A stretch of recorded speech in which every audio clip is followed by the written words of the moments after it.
Okay, happy 50th anniversary. Here we are in Kihei, Hawaii, on Maui. And we'd like to know how you met and what your secret for staying together for so many years has been. Go ahead. So we met at a party. I went with a couple of girlfriends from my fraternity. It was a Friday night, cold January night. And I was staying over at my friend's because I didn't think my mother would approve of me going out late.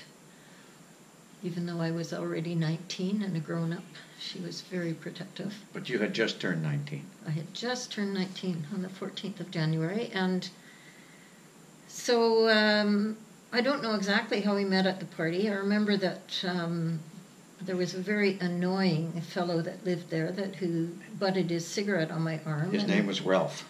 And I think maybe you rescued me from Ralph. Well, I'm glad to have rescued you, and here I am 51 years later. And I went after a law class. Somebody that lived there from my law class, a classmate, invited a whole number of people, not just from law, but from other disciplines and faculties. So there were a whole bunch of people there, half of which I knew, half of which I didn't. One of whom I didn't know was your mother. And I don't recall the exact sequence either, but I didn't speak to her or do anything until after the fellow tried to butt a cigarette on her arm. And I remember you telling me about it that night. And it was on University Avenue and 107th Street in Edmonton at a house. That's where we met, Friday night, the 21st of January, and it was just a couple of days after your girlfriend, Marilyn, had her 18th birthday. Right. And anyway, we ended up in John's Volkswagen Beetle, all four of us. Marilyn was with a fellow by the name of Dave Jenkins. And we all crammed into this Volkswagen Beetle with Dave and Marilyn's knees up to their chin, and we went out for Chinese food at the Purple Lantern in Edmonton. We did.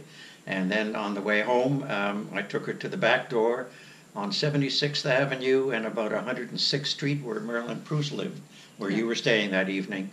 And she agreed to let me kiss her goodnight. And I thought, my goodness, on the first date yet.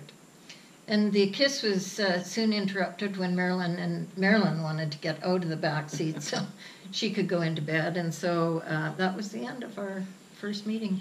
And then Monday morning after the Friday night, the classmates and myself went down for our regular morning coffee in the basement of the Rutherford Library, the coffee machine there. And I think my friend Woody and Frank and a couple of other law classmates were there. And Jane came in with her friend Marilyn Pilkington. I don't know why we ended up there for coffee, but maybe because we thought you would be there. Well, there's no doubt in my mind that that's exactly why you came down, because neither one of you had ever been down there before. Right. And I don't think Marilyn had any long-term designs on Dave, so she probably was just helping me out along the way. I think that's correct, yeah. And I remember Woody and Marilyn getting into a discussion, you know, and Woody kept saying, au contraire, you know, to the contrary. I mean, Woody sometimes uses phraseology that you don't use in everyday language. So he kept saying au contraire to everything Marilyn was saying. So then it moved pretty fast. By the end of the week, I think we'd met each other's parents, and we were talking about being pretty serious. In fact, the morning after, when I went home, after meeting you, I talked to my mom about you, and she decided pretty quick that she'd like to meet you. And I wanted to meet her mom and dad. Her mother was a piano teacher, and the first thing I discussed with your mother was classical music and piano music, and she said, do you like Grieg? I said, I love Grieg, especially his piano concerto in A minor. And she says, yeah, but what about some of his solo sonatas? I remember that discussion. Yeah, well, so he charmed my mother immediately, and she started planning the wedding even before we decided that that was what was going to happen. But I'd say probably within a month, we were serious enough to consider marriage at the end of my graduation the following year, and plan our lives together. It happened that quickly.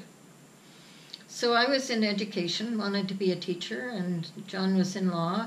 He finished just before we got married on June 3rd, 1967, and I had another year left of teaching, of education. And then the year John finished his articles, he and I both made the same amount of money. That was the only year. That happened. Yeah. After that, John's income escalated fairly rapidly, and mine a very gradual increase. But you only stayed in teaching for a few years, and then you wanted to expand your academic interests, and you went on to some postgraduate work. Yep, I did my master's between babies. I had we had Daryl in 73, and then I decided I wanted to get my master's, and then I decided I wanted to get my PhD, and now this became a psychologist. Yeah, now I said at another occasion that we rarely disagreed about anything, but I really questioned whether I was happy with her going on to study for her doctorate. And I think I was 34 or 35 years old at the time, and I said to her, well, by the time you finish, I'm going to be 40. Well, her response was, you're going to be 40 by the time I finish, one in way any or event, the other. whether you go or not. And nobody was prouder, perhaps, than her father, but than me when she was on that stage and got her doctorate. 1982, June. And Meyer Horowitz was the president, Louis DeRoche was the chancellor, and your father was on stage. My dad sat on stage so that he could see his daughter get her PhD. And so I think that illustrates what made it work. We always respected each other's choices, not that we agreed with them. There was always questioning, why would you want to do that? But we made our own decisions, and then when those decisions had been made, we each supported each other. But on fully in the work. On major decisions, we always agreed. Yep. Buying a car, when to have kids, buying a house, going on a holiday, and getting into mortgage debt. we did all of that together.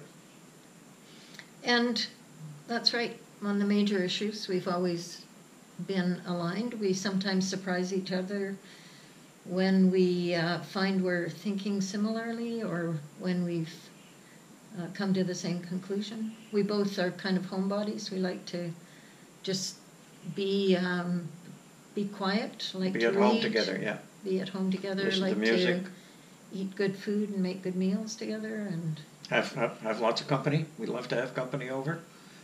We have an interesting group of friends, always have had. Yeah.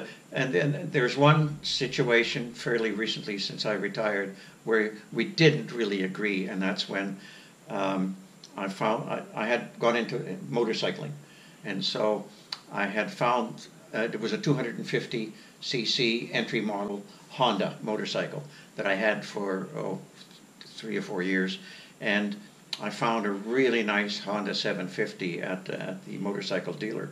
So I went by it and finally I said to Jane, I'm thinking I'd like to buy this motorcycle. She said, no, I don't want you to do that. So I stewed around the house for a little while, and finally no more than half an hour. No more than half an hour, and I said, well, I'm going by. She says, you're going to buy that thing, aren't you? And I was, and I did. So and the other thing we disagreed about was me getting into politics. That was really hard for you. Yeah. And hard on me. Yeah, it was harder really on you. You had to put up with all of it. Really a discouraging process to be involved in. It wasn't hard on me, except in the sense that we have opposite political views and social views. Always have had, always will. Except we voted the same the last time. Yes, we did. Any number of reasons why that happened, and sometimes no reason. But we feel comfortable with one another.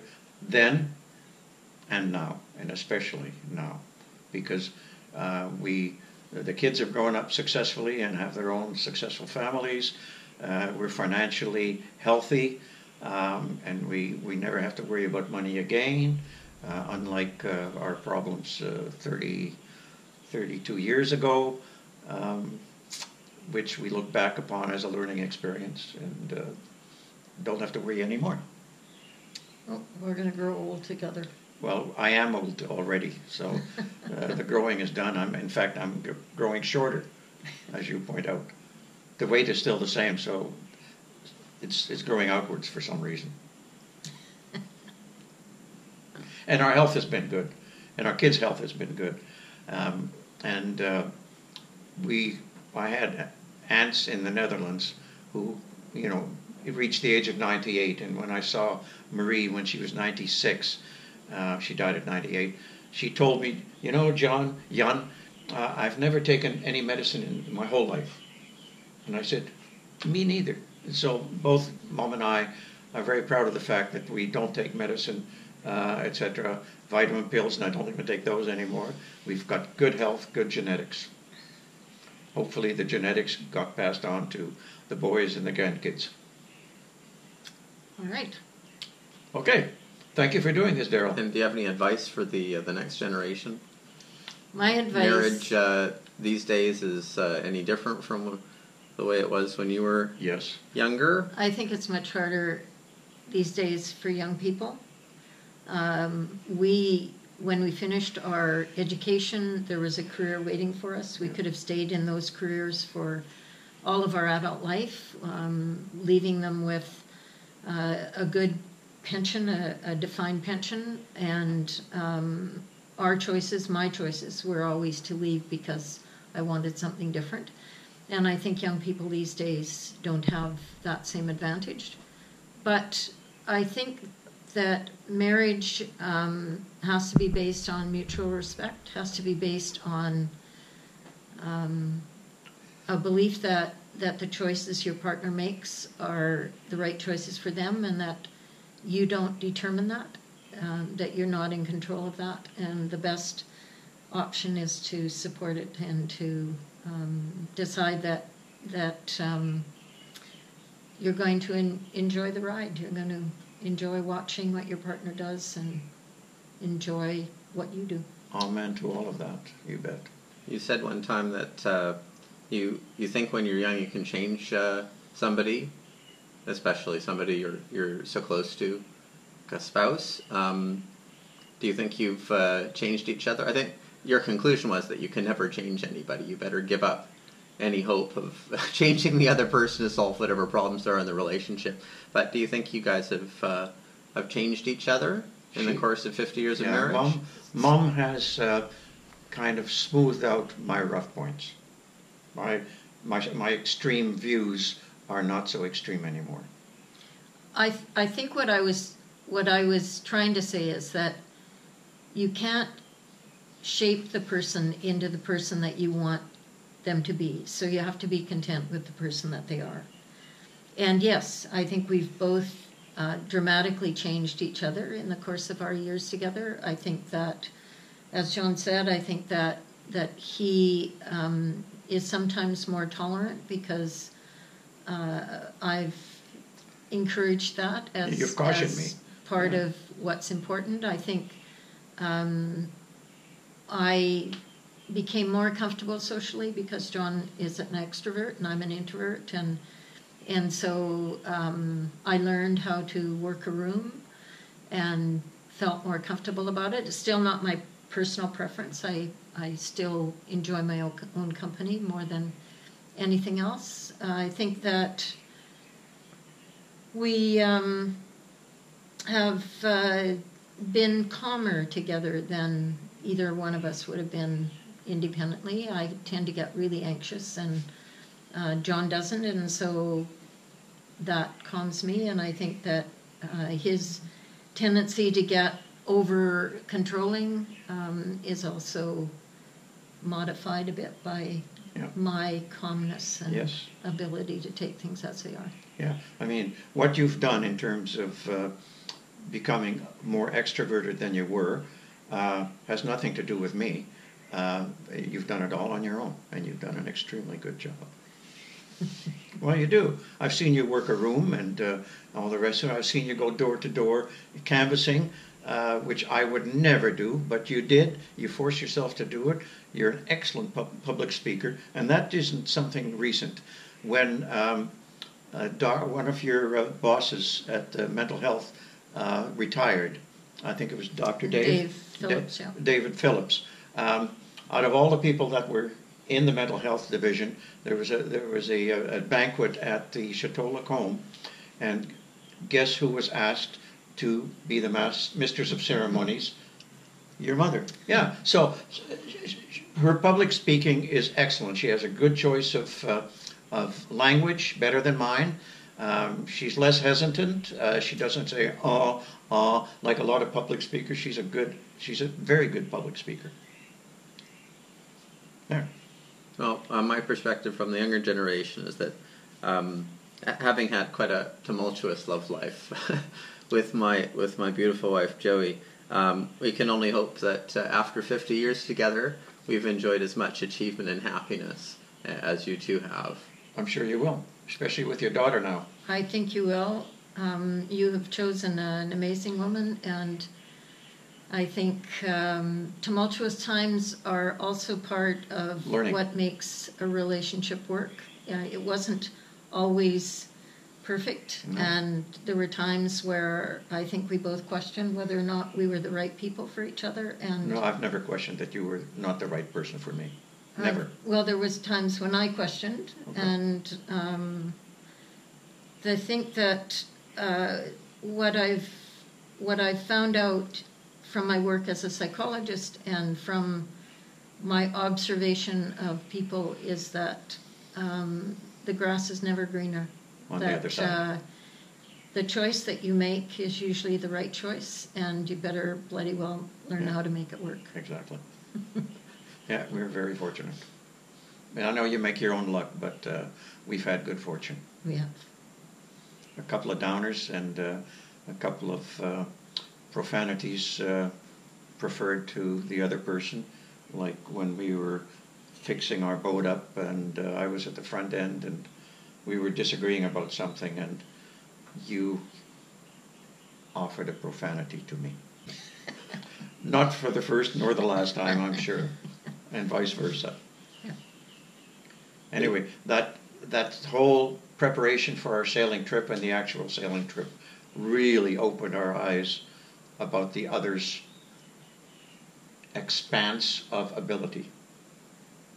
Like, I got more self-confidence in my own abilities and super confident into what Jane was doing and on the boat in terms of sail changes. She climbed to the top of the bloody mast, 37 feet, if you remember. I did it too, but not in the ocean, but at the dock. But she did all kinds of amazing things, sewing all of the stuff inside and the outside and doing the dodger around there. It was just amazing. The sailing trip really expanded our horizons. So you have to take account, Daryl, that you're on a 20-year relationship. So is your brother. It's, Yeah, I think, not insignificant. moving to the next generation. 22, half my lifetime. Yeah, Yeah. exactly. That's what I was thinking. 95. Well, I married at 20. I'm now 70, so I've been with your father for way more than half my lifetime. Me too. 2.5 times my childhood. And you've had a lot of adventures in that time.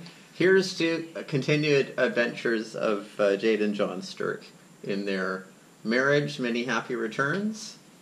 Any Thank you. final words? I look forward to the next phase of my life when I retire, which will be in about a year's You've time. retired about 3 or 4 times. I now. have. That's right. The next time will be a retirement from paid work. I may always do something, but I'm looking forward to that phase of my life and Just to keeping myself healthy and Yeah. fit. And stay focused on your family and your own career. I will follow it until my eyes close permanently. Okay. Well, how about you? You give us a smooch and a great big smile. That's a smooch. That's a kiss. Okay. Okay, thank Happy you. anniversary. Oh, thank Thanks, you, Daryl. Daryl. You're a very thoughtful man. I'm sure you'll edit it down to Mm. the appropriate. Well, sell it to Netflix. That's fine. It's a question. Sell